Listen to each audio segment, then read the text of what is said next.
Воспитанники алданских детских садов помирились силами в игре «Зорница» на открытом воздухе. Педагоги и родители горячо болели за ребят, а дошколята получили удовольствие и заряд бодрости. Подробности в нашем сюжете. На трассе Республиканской спортивной школы Олимпийского резерва по лыжному спорту Алдана ярко вспыхнула «Зорница». В известной многим поколениям военно-патриотической игре силы попробовали самые юные алданцы – воспитанники детских садов. По легенде, неприятель украл секретную информацию государственной важности, и ребятам было дано задание найти документы и восстановить часть данных. Первый раз в таком участвуем. Услышали, что это первый раз производится такое мероприятие. Очень приятно, что мы принимаем в этом участие.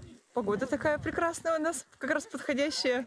Детворе предстояло пройти задание 7 этапов. Дошколята изображали на снегу российский флаг, демонстрировали меткость, проходили полосу препятствий, искали снаряды на минном поле и даже учились оказывать первую помощь. Ведь в бою все может случиться. У детей прекрасное настроение. Праздник, игра удался. Военно-патриотическое воспитание вот с раннего возраста начиная, это просто круто. Они огромные молодцы. Детские сады, которые приняли участие в этой замечательной военно-патриотической игре, респект всем. В «Зорнице» приняли участие 10 дошкольных учреждений района. От каждого садика на задание отправились 2 человека. Участники были разделены на 4 команды – пехотинцев, танкистов, летчиков и моряков. А командирами отрядов были назначены школьники отделения «Юнавия».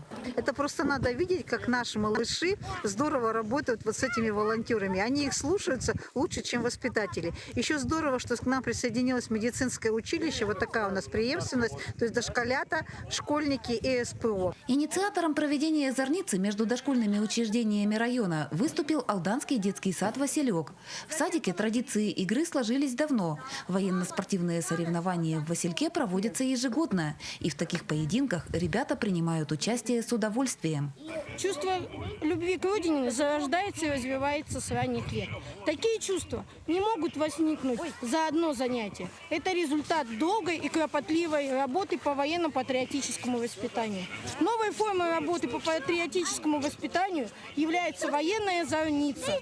Проявив необычайную выносливость, находчивость и целеустремленность, ребята успешно преодолели все препятствия и нашли украденные документы, после чего расшифровали недостающую часть информации. Где смелость, там победа! Все команды выполнили задание блестяще, а победила дружба.